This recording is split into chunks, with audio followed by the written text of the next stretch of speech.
Oke, cek 1 2 3. Sebelum saya mulai kelas kita pada malam hari ini, terlebih dahulu saya recheck terlebih dahulu apakah teman-teman sekalian yang sudah berhasil masuk di kelas saya bisa mendengarkan suara saya dengan jelas, ataupun ada yang eh, menemui kendala tidak bisa mendengarkan suara saya. Terlebih dahulu saya cek terlebih dahulu. Halo semua teman-teman sekalian, bisa dengarkan suara saya dengan jelas atau tidak?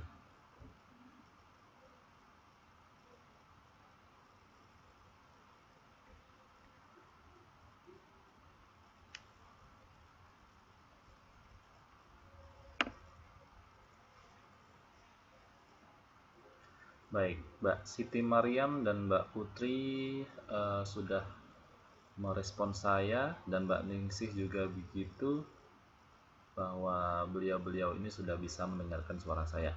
Yang lain bagaimana? Bisa mendengarkan suara saya dengan jelas?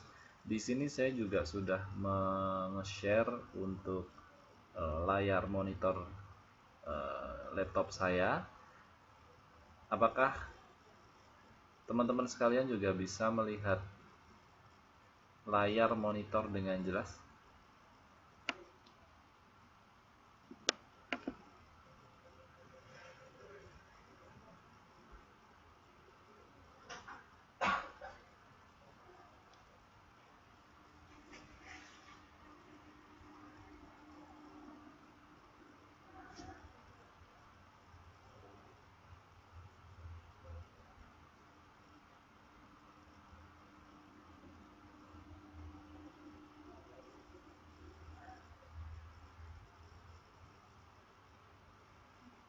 Baik, kalau begitu tidak ada kendala ya. Saya kira kita bisa langsung mulai saja kelasnya, karena saya lihat sudah beberapa siswa yang hadir.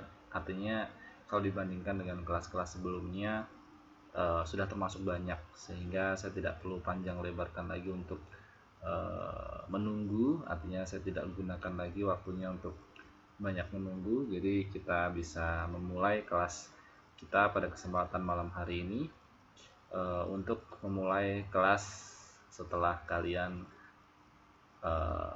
liburan panjang. Untuk itu bisa saya mulai. Assalamualaikum warahmatullahi wabarakatuh. Saya ucapkan selamat malam dan selamat datang di kelas saya, di kelas IPS. Pada hari ini, yaitu hari terakhir di bulan Juni ya, tanggal 30, hari Jumat, bulan 6 tahun 2017.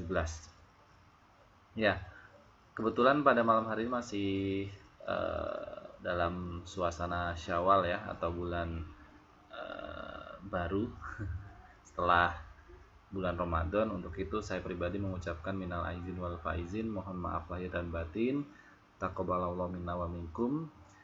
Jadi saya minta maaf bila mana selama ini dalam saya mengajar ada kesalahan, baik salah ucap ataupun salah tingkah laku gitu. Saya pribadi minta maaf yang sebesar-besarnya. Mudah-mudahan di bulan Syawal ini kita bisa kembali fitrah, kita bisa kembali suci setelah melaksanakan 30 hari berpuasa, dan mudah-mudahan dosa-dosa atau kesalahan-kesalahan yang sudah saya perbuat ataupun teman-teman perbuat, yang sudah teman-teman lakukan ataupun saya lakukan selama 1 tahun kemarin, bisa diampuni oleh Allah Subhanahu wa taala. Di malam hari ini juga berketepatan dengan hari pertama kalian masuk setelah liburan panjang ya. Jadi kalau saya hitung kemarin liburan lebih dari 1 minggu untuk liburan Idul Fitri ini. Ya, apapun kondisinya, baik teman-teman yang ada di Taiwan ataupun yang sudah bisa pulang ke Indonesia, saya harapkan bisa memanfaatkan liburan dengan baik, bisa menggunakan momen hari Idul Fitrinya mungkin bareng keluarga, bareng teman-teman yang tidak bisa pulang. Saya sangat paham benar situasi dari teman-teman sekalian yang mungkin tidak bisa pulang karena tahun yang kemarin saya pun juga tidak bisa pulang ketika saya studi di Taiwan. Jadi ya lebarannya tidak seperti di Indonesia ya. Di sana karena agama Islam atau Muslim itu minoritas, jadi ya kita melaksanakan sholat Id, habis itu ya sudah selesai.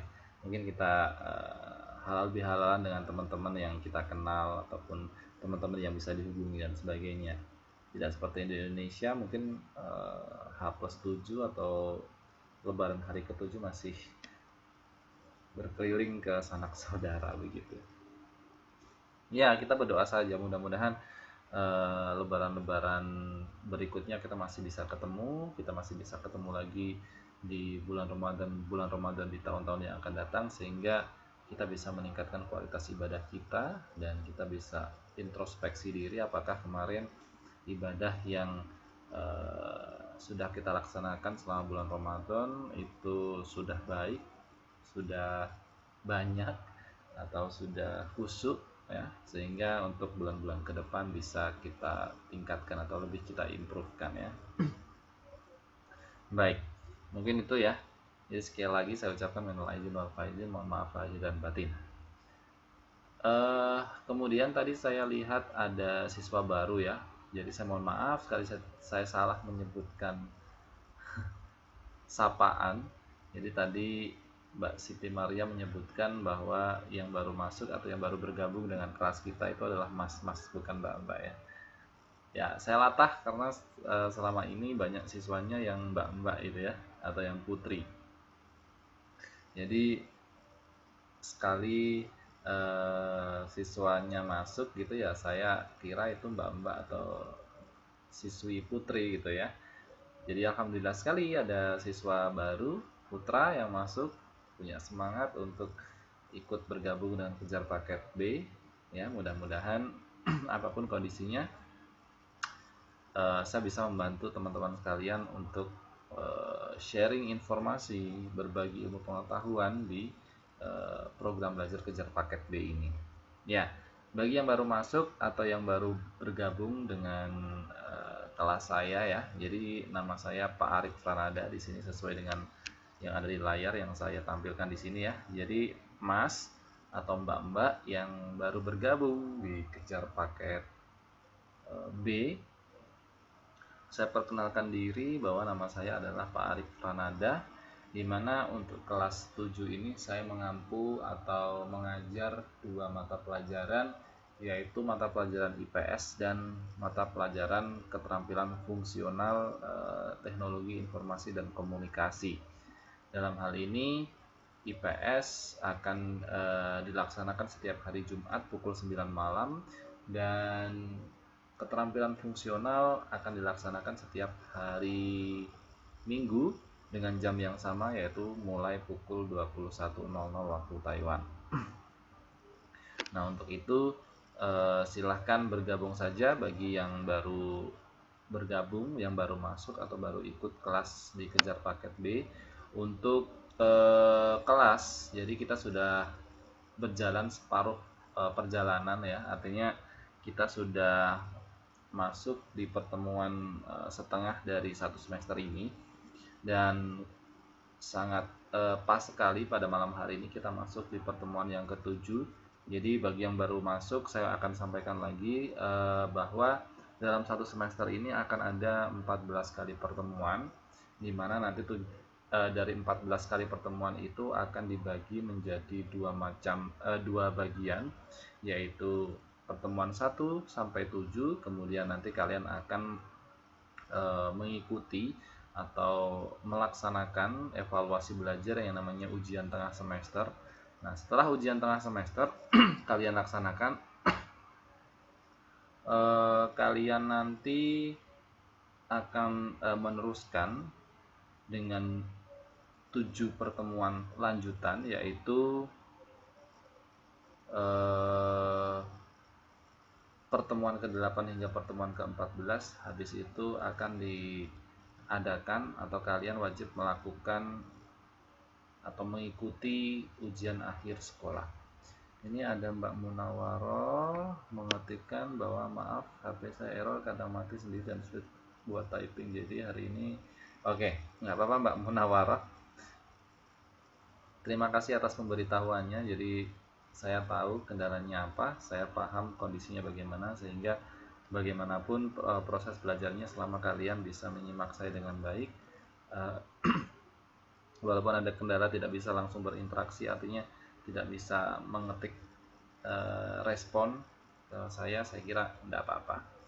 Itu ya bagi yang baru bergabung, jadi ada informasinya seperti itu. Nah, mengingatkan bahwa malam hari ini kita sudah masuk di pertemuan ke-7. Insya Allah ujian tengah semester itu akan dilaksanakan mulai tanggal 3 hari Senin besok. Kalian sudah melaksanakan ujian tengah semester. Saya kurang tahu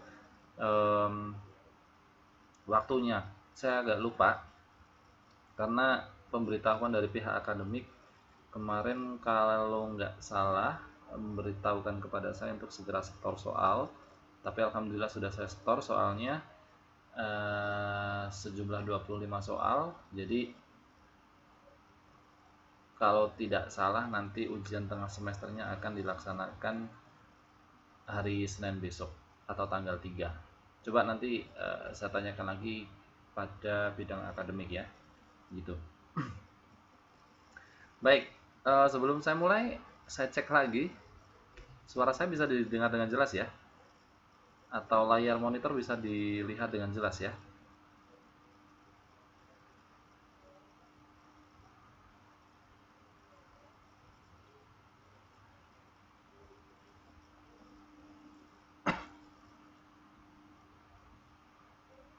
Baik.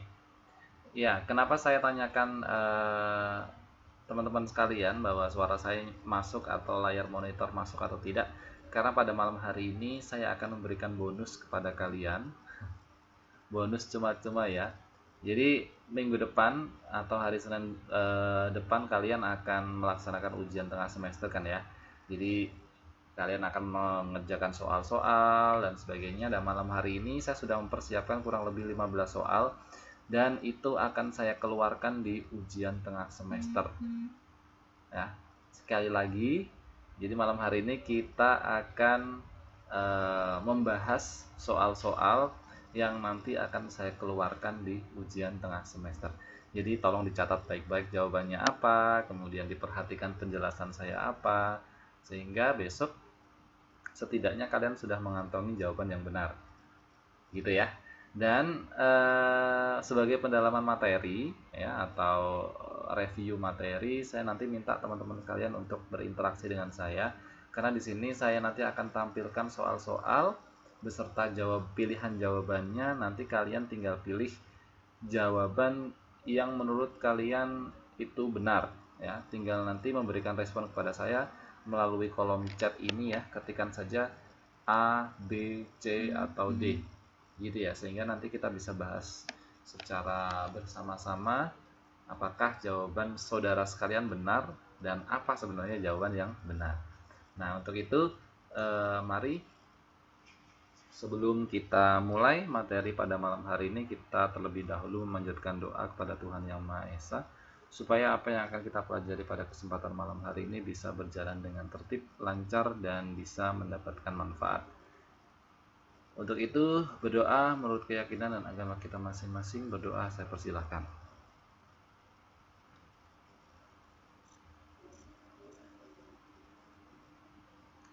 Berdoa selesai. Oke, langsung saja ya. Nanti saya akan menampilkan soal beserta pilihan jawabannya di layar monitor. Saya akan bacakan, kemudian teman-teman sekalian silahkan hanya menjawab A, B, C, atau D, gitu ya. Dan saya nanti akan juga membahas atau memberikan penjelasan sedikit terkait dengan jawabannya, sehingga saya pun tidak hanya memberikan ini loh jawaban yang benar, tetapi saya akan mereview kenapa jawabannya ini, kenapa jawabannya itu, begitu ya.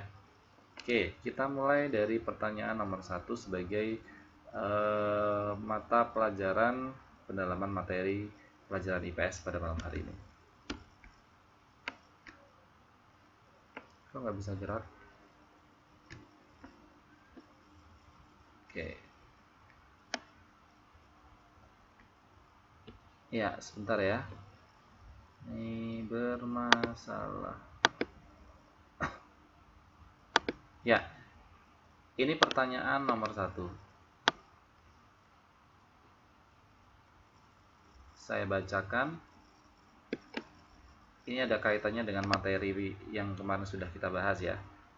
Letak suatu daerah jika dilihat dari kenyataan di bumi atau posisi daerah itu pada bola bumi dibandingkan dengan posisi daerah lain disebut apa? Apakah A. letak geologis? Apakah B. letak astronomis? Apakah C. letak geografis? Ataukah D. letak strategis? Jadi kalau misalnya saya punya peta atau daerah ini Indonesia. Indonesia itu terletak di antara benua Asia dan benua Australia. Ini Asia, ini Australia, ini Indonesia. Nah, kira-kira itu disebut letak apa? Jadi, letak yang dilihat dari kenyataan posisi bumi dibandingkan dengan daerah lain disebut letak apa? Apakah A. letak geologis? Apakah B. letak astronomis? Apakah C. letak geografis? Ataukah D. letak strategis? Silakan jawab A, B, C, atau D.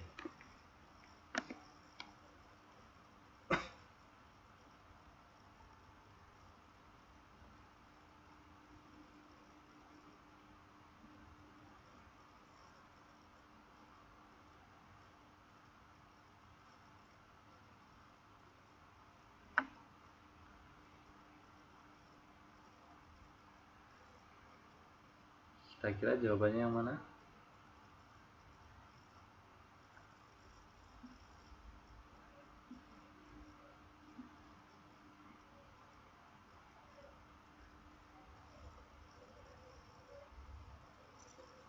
Ada yang belum jawab? Jadi ini bonus buat kalian yang masuk pada malam hari ini ya, sehingga kalian tahu jawabannya apa. Ya, saya kira nomor 1 jawabannya sangat mudah sekali. Ini adalah pertanyaan atau materi-materi pelajaran-pelajaran sangat awal sekali ya, waktu bab 1 dimulai. Di situ saya menjelaskan tentang posisi-posisi atau letak suatu daerah jika dilihat dari sesuatu hal yang berbeda, dari sudut pandang yang berbeda. Jawaban yang benar untuk nomor 1 tentang letak suatu daerah jika dilihat dari keadaan atau kenyataan di bumi atau posisi daerah itu pada bola bumi dibandingkan dengan posisi daerah lain disebut kalau nggak bisa ya. Ini dia jawabannya. C ya, letak geografis. Ya, dicatat jawabannya adalah letak geografis. Ya, 100 buat teman-teman sekalian menjawab dengan jawaban letak geografis atau C. Jadi kalau kalian saya ulangi lagi ya. Jadi letak menurut pembagian letak suatu daerah itu ada 2 macam, yaitu letak geografis dan letak astronomis. Kalau suatu daerah itu dilihat dari posisi atau dibandingkan dengan posisi daerah lain, itu namanya letak geografis. Tapi kalau letak suatu daerah sangat rinci, misalnya letak Indonesia itu terletak pada garis bujur sekian atau garis lintang sekian ya, sangat akurat sekali. Nah, itu namanya baru letak astronomis. Jadi bisa kalian bedakan dua letak tersebut. Nah, ini mungkin gampang sekali ya, bagi kalian yang tinggal di Indonesia pasti tahu jawabannya apa. Nomor 2. Musim kemarau di Indonesia itu umumnya berlangsung pada bulan apa hingga apa? Apakah A. Maret hingga September? Apakah B. Oktober hingga April? Apakah C. September hingga Januari? Apakah D. Februari sampai Maret? Kira-kira yang mana musim kemarau?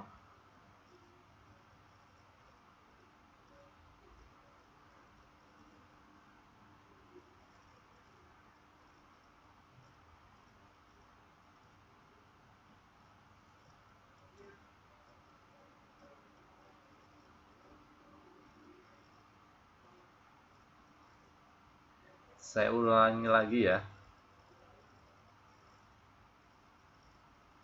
Gambarnya tidak ada. Yang lain gimana? Bisa lihat gambarnya?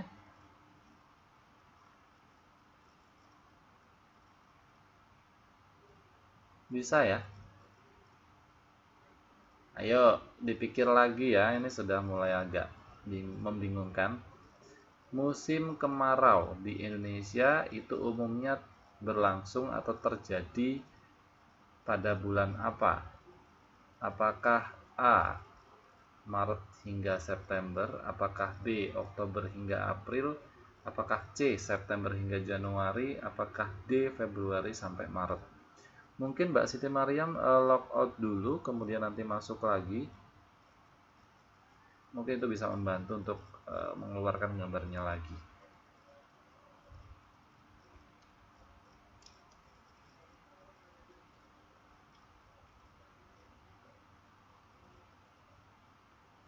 Kira-kira di bulan apa hingga apa?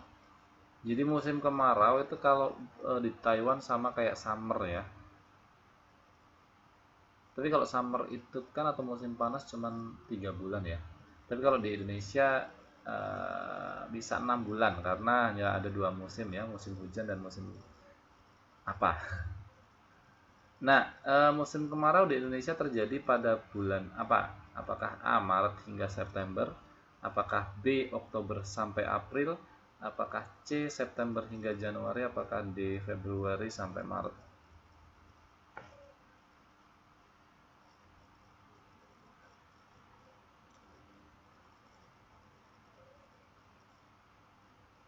Jadi nggak usah tergesa-gesa ya jawabnya ya.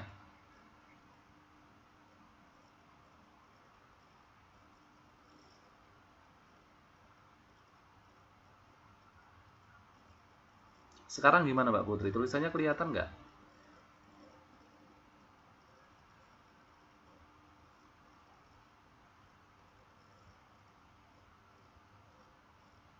Oke. Sudah jawab semua ya? Oke, saya akan kasih tahu jawabannya. Soal nomor 2 yaitu musim kemarau di Indonesia pada umumnya berlangsung pada bulan.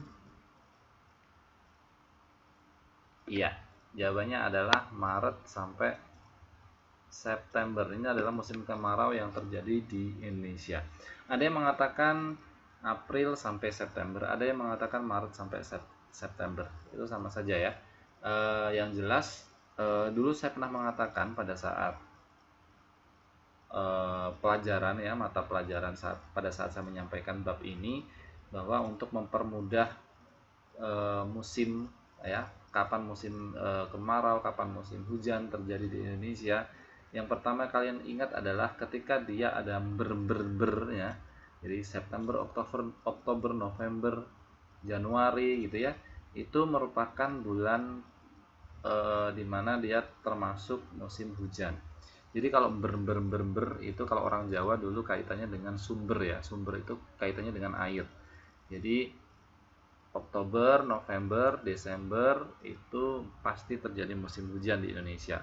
Kemudian Januari, orang-orang Indonesia menyebutnya adalah Jan. Itu hujan. Nuari, jadi hujan sehari-hari. Jadi kenapa Januari itu hujan sehari-hari? Jadi yang paling tepat adalah Maret sampai September itu terjadi musim kemarau di Indonesia. Jadi selain Januari tadi, Februari kadang-kadang masih musim penghujan, Maret itu bisa masih musim hujan, April ya, mulai dari April, Mei, Juni, Juli, Agustus, September itu biasanya terjadi musim kemarau. Tapi ya itu secara teori ya, kadang-kadang kayak sekarang ya di Indonesia nih sudah bulan Juni ya. Kemarin sebelum Lebaran itu hujan terus malahan dalam seminggu. Jadi kadang-kadang cuacanya tidak menentu. Ya, maka itu disebut dengan musim pancaroba ya, tidak menentu, tidak sesuai dengan teori. Gitu.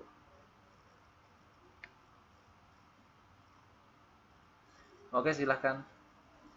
Yang lain bisa dengar suara saya ya? Baik, saya lanjutkan dengan pertanyaan nomor 3. Soalnya adalah, berikut ini yang bukan merupakan pembagian waktu di Indonesia adalah apakah A. WIT, apakah B. WITA, apakah C. WIB, apakah D. WIBA. Yang mana? Yang bukan merupakan pembagian waktu di Indonesia. Jadi kalau kalian masih ingat kemarin ya, pembagian waktu di Indonesia itu ada 3 bagian ya. Nah, ini ada 4, jadi salah satunya pasti salah. Maka dari itu di sini saya sebutkan yang bukan merupakan pembagian waktu di Indonesia. Apakah A WIT, apakah B WITA, apakah C WIB, apakah D WIBA. Yang mana yang kira-kira bukan merupakan pembagian waktu di Indonesia? Silahkan dijawab.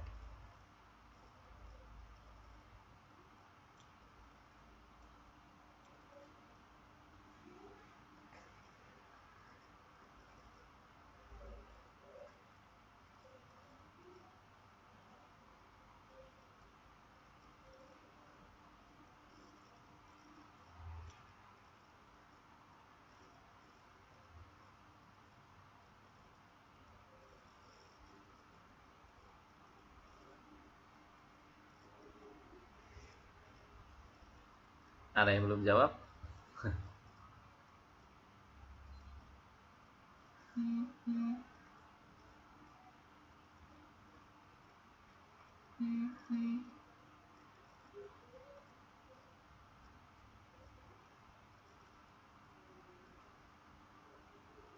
Ya, saya tunggu yang belum jawab ya.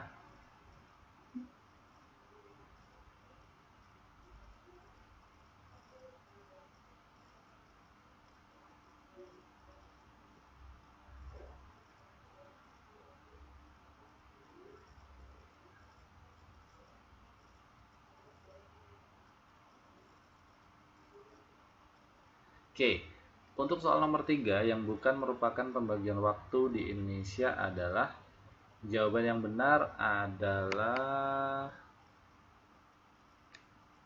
ya, D ya, yang bukan merupakan bagian waktu di Indonesia adalah WIBA. Jadi perlu saya bahas ya, di Indonesia itu ada pembagian yang namanya WIB, di mana WIB itu singkatannya adalah Waktu Indonesia Bagian Barat, kemudian WITA, di mana WITA itu adalah Waktu Indonesia Bagian Tengah, dan WIT, Waktu Indonesia Bagian Timur. Jadi yang nggak ada itu WIBA ya, WIBA itu nggak ada. Saya hanya ngarang saja supaya untuk mengecahkan kalian ya. Ternyata kalian masih berkonsentrasi penuh untuk menjawab soal nomor 3 ini ya. Jadi sekali lagi bahwa pembagian waktu di Indonesia itu ada 3, di mana 3 itu adalah WIB, WITA, dan WIT. Ya, saya lanjutkan ya. Silakan dijawab.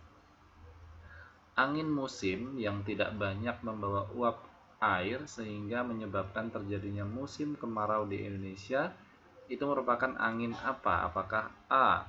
angin musim timur, apakah B. angin musim barat, apakah C. angin musim utara, ataukah D. angin musim selatan?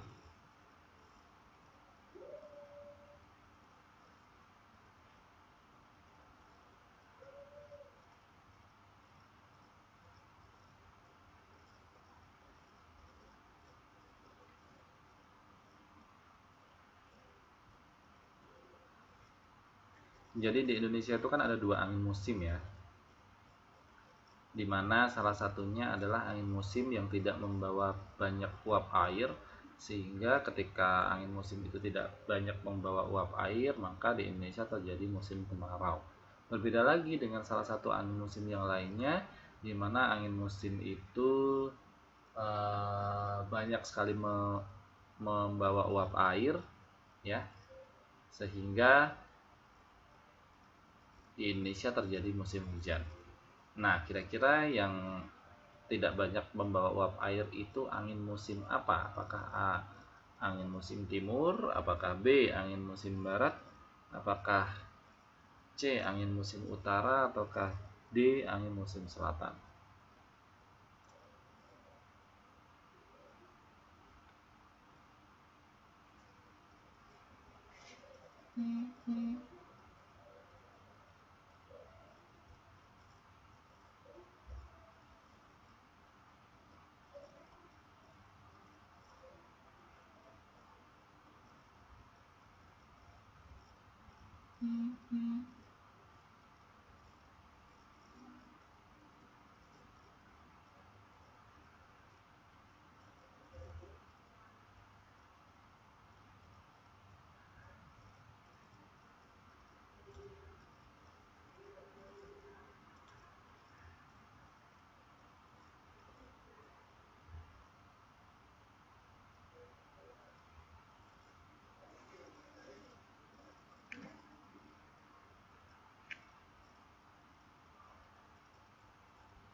Yuk, yang mana jawabannya?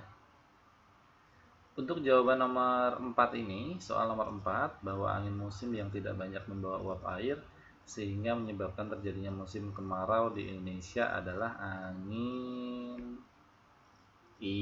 angin musim timur.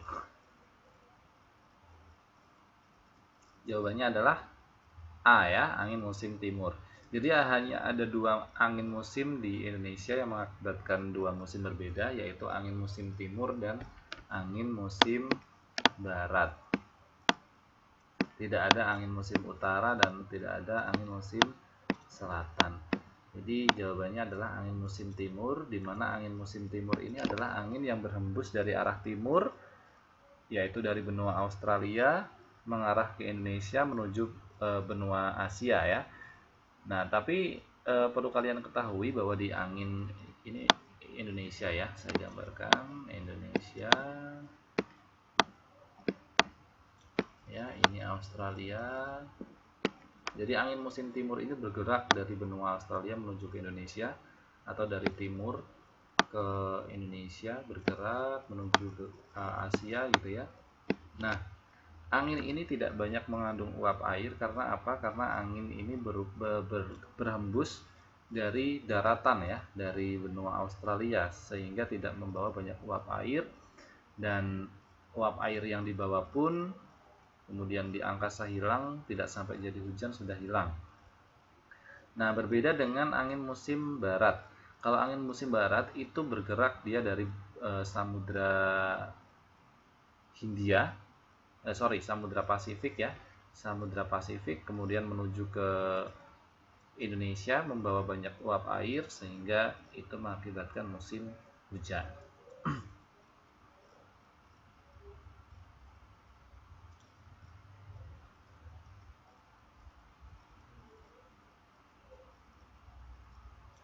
Kenapa, Pak?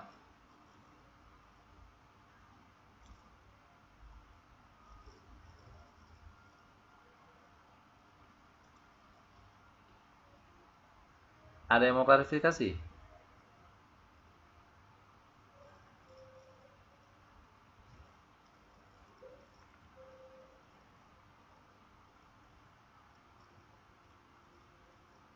Sebentar.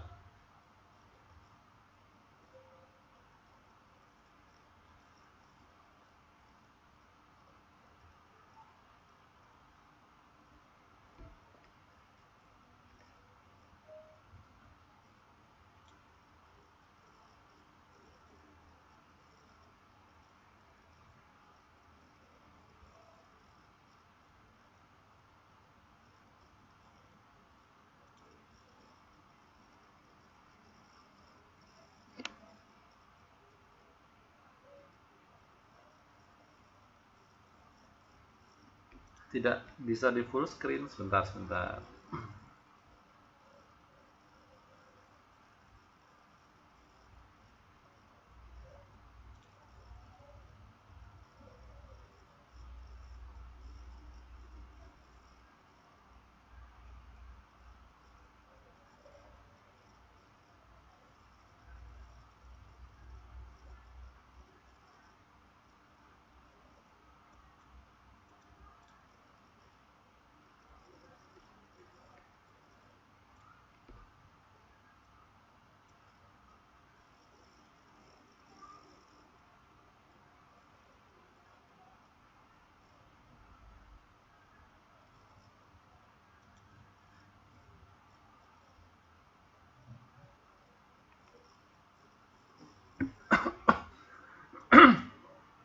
Sebentar ya.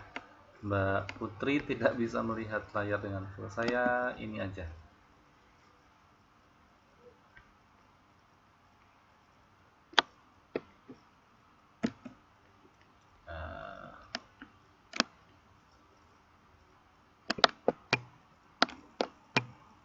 Di komputer saya nggak bisa digerakkan.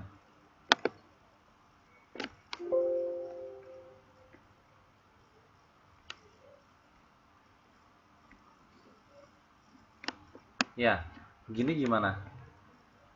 Bisa kelihatan?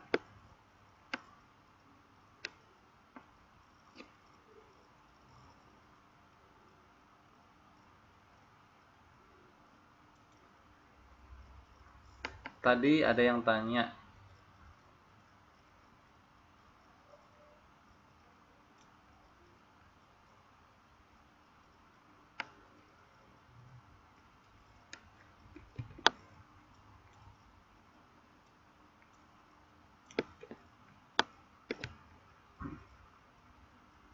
Ya, tadi ada yang tanya mana tadi? Nggak tahu istilah. Oke, nggak apa-apa. Nggak apa-apa. Jadi saya ulangi lagi. Jadi di Indonesia itu hanya ada dua musim, angin musim, yaitu angin musim timur dan angin musim barat. Di mana perbedaannya sangat jelas sekali ketika angin musim timur itu angin berhembus dari benua Australia sampai ke Indonesia menuju benua Asia, di mana tidak banyak mengandung uap air di situ, sehingga itu mengakibatkan di Indonesia terjadi musim kemarau.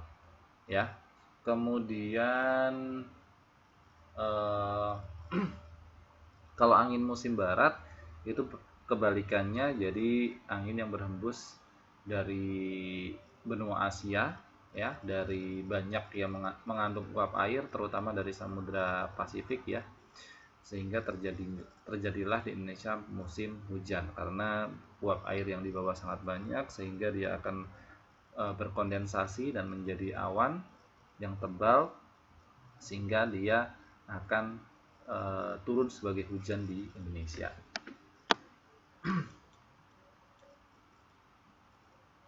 Oke, saya lanjutkan ya. Ini untuk soal nomor 5 lanjutannya ya. Ya, silakan dijawab. Saya akan bantu untuk membacakan soalnya. Pertanyaan soal nomor 5. Penampakan muka bumi di bagian Indonesia bagian timur itu memiliki kesamaan dengan wilayah mana? Apakah A. Asia, B. Australia, C. Thailand, atau D. Malaysia? Penampakan muka bumi di Indonesia bagian timur itu memiliki kesamaan dengan wilayah mana? Apakah Asia, Australia, Thailand, atau Malaysia? Indonesia bagian timur itu termasuk Papua ya, Irian Jaya. Nah, itu kira-kira bentuk daerahnya itu hampir sama dengan wilayah mana? Apakah wilayah Asia? Apakah wilayah Australia? Apakah wilayah Thailand atau wilayah Malaysia? Silakan dijawab. Ini gampang loh.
Ya, saya ulangi lagi, pertanyaannya adalah penampakan muka bumi Indonesia bagian timur memiliki kesamaan dengan wilayah mana?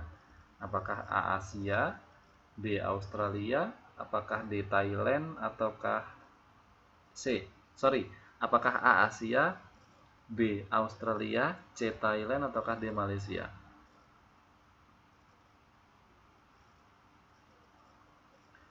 Saya ulangi lagi ya, penampakan muka bumi di Indonesia bagian timur apakah memiliki kesamaan dengan wilayah mana? Apakah A. Asia, B. Australia, C. Thailand, ataukah D. Malaysia?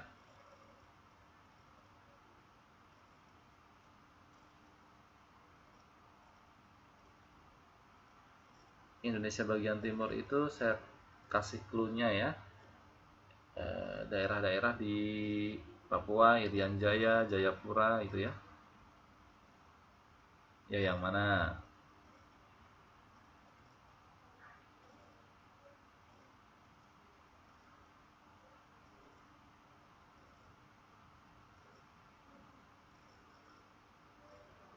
Baik, jawaban yang benar untuk soal nomor 5 ini tentang penampakan muka bumi di Indonesia bagian timur itu memiliki kesamaan dengan wilayah bisa diklik. Ini dia jawabannya.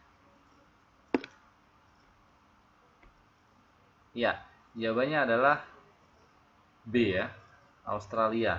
Jadi kita bisa bayangkan ya, jadi di Indonesia itu ada bagian-bagian, ada Indonesia bagian barat, Indonesia bagian tengah, dan Indonesia bagian timur. Nah, kalau Indonesia bagian barat itu baru memiliki ciri atau kesamaan dengan wilayah Asia. Tetapi kalau Indonesia bagian timur itu dia memiliki ciri dengan benua yang ada di bawah Indonesia, yaitu benua Australia. Itu ya, dipahami ya.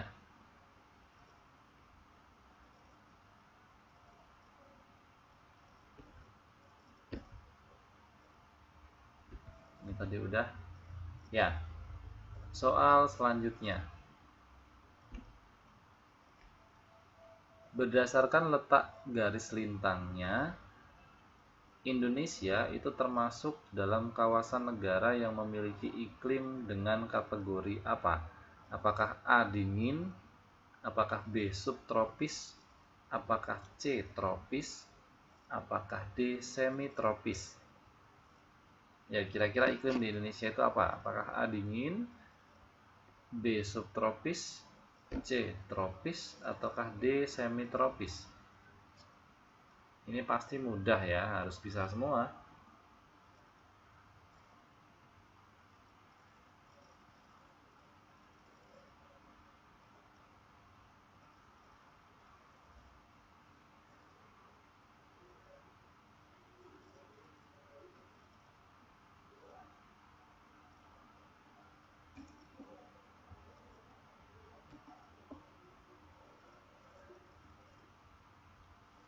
Kira-kira jawaban yang mana?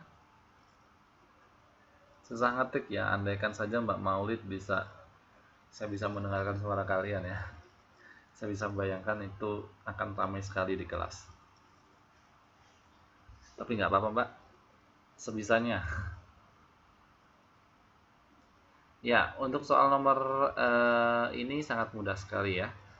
Jawabannya mungkin semuanya bisa jawab dengan benar.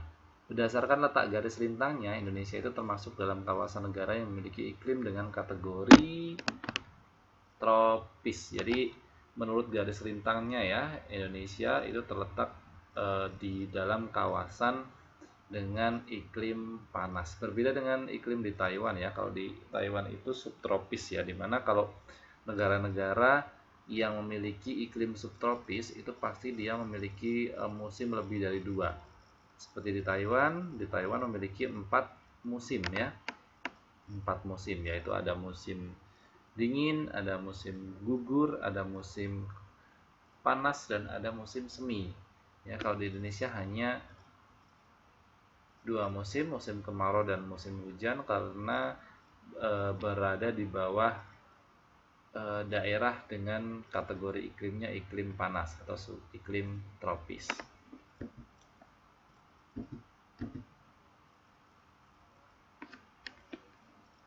Ini tadi udah ya.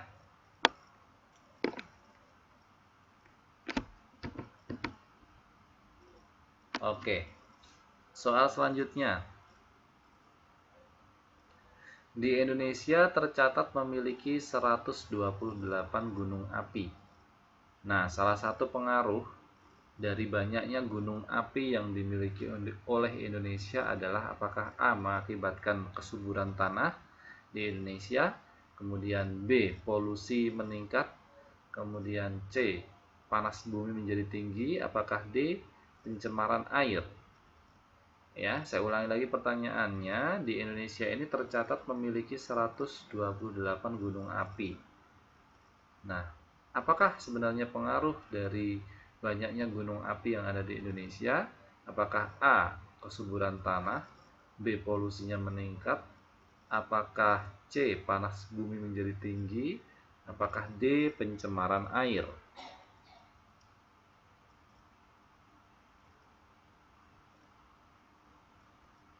Ya, saya ulangi lagi, di Indonesia ini tercatat memiliki 128 gunung api. Nah, salah satu pengaruh dari gunung api tersebut apakah A. kesuburan tanah, apakah B. polusi meningkat, apakah C. panas bumi menjadi tinggi, apakah D. pencemaran air?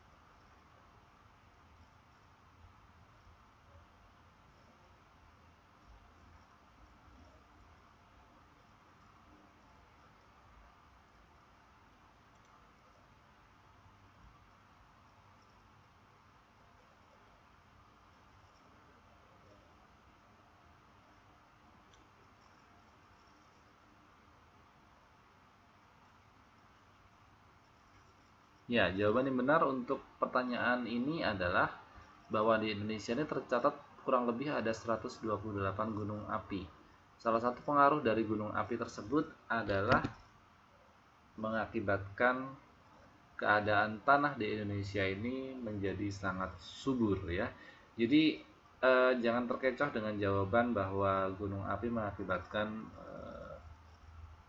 panas bumi menjadi meningkat. Justru panas bumi menjadi meningkat itu karena adanya polusi ya. Polusi, efek rumah kaca, penggunaan AC dan sebagainya itu mengakibatkan bumi ini menjadi panas.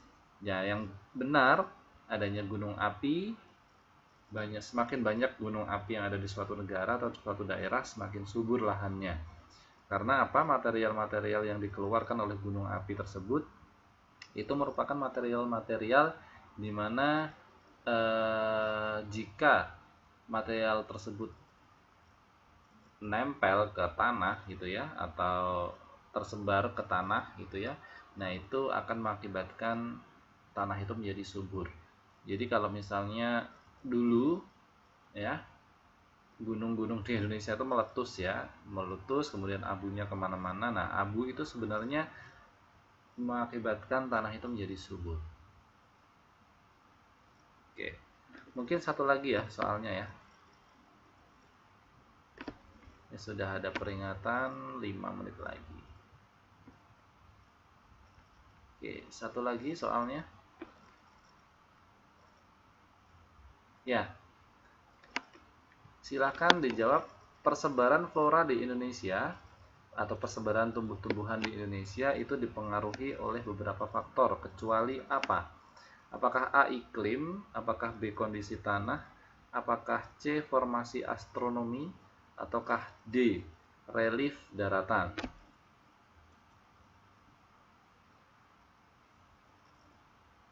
Saya ulangi lagi bahwa yang pertama soal selanjutnya, persebaran flora atau persebaran tumbuh-tumbuhan di Indonesia dari Sabang sampai Merauke, dari ujung barat ke ujung timur, itu sebenarnya ada faktor-faktor yang mempengaruhi.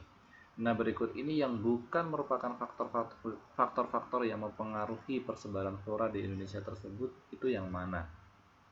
Apakah A. iklim, apakah B. kondisi tanah, apakah C. formasi astronomi, ataukah D. relief daratan?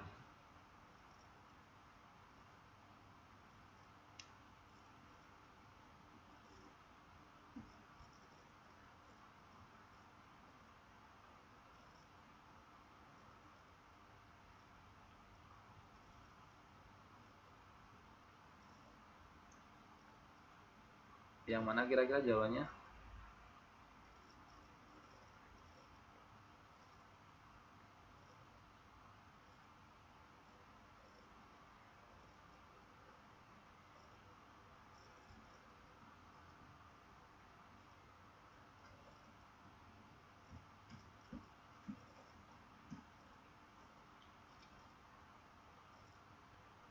Iya, jawaban yang benar tentang faktor-faktor yang mempengaruhi persebaran tumbuh-tumbuhan di Indonesia adalah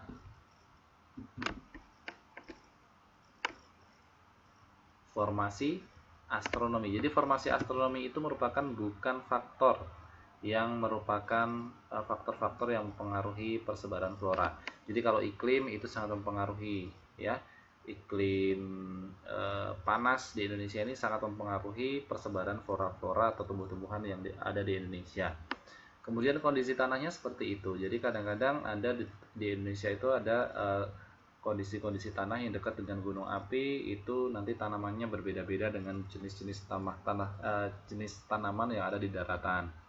Kemudian relief daratan atau bentuk-bentuk daratannya. Bentuk-bentuk daratannya itu pun juga mempengaruhi tumbuh-tumbuhan atau jenis-jenis tumbuh-tumbuhan yang hidup di suatu daratan tersebut, ya. Begitu. Ya, mungkin itu yang bisa saya sampaikan untuk pertemuan pada malam hari ini teman-teman sekalian, karena waktunya tinggal 2 menit lagi. Jadi saya kira itu yang bisa saya sampaikan. Mudah-mudahan ada manfaatnya, bisa dihafalkan ya, bisa diingat-ingat lagi jawabannya. Insya Allah itu yang akan saya keluarkan di ujian tengah semester. Paling tidak kalian sudah mengantongi sekitar 6 atau sampai 7 jawaban yang benar ya. Kalau soalnya 25, ya paling enggak kalian sudah mendapatkan nilai 40 ya.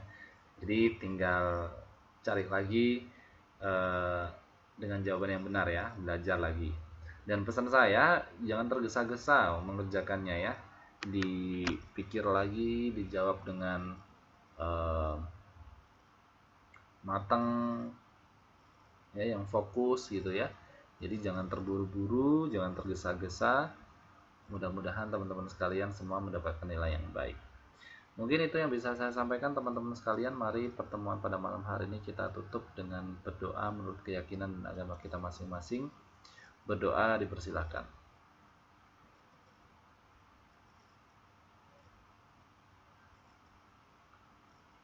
Berdoa selesai. Dari saya kurang lebihnya mohon maaf. Sekali lagi saya ucapkan minal aizin wal faizin, mohon maaf lahir dan batin. Kita ketemu lagi di hari Minggu besok untuk pertemuan keterampilan fungsional. Selamat beristirahat, jangan lupa belajar, dan mudah-mudahan ujiannya sukses. Saya akhiri, wabillahi taufik wal hidayah. Wassalamualaikum warahmatullahi wabarakatuh. Selamat beristirahat dan sampai jumpa kembali.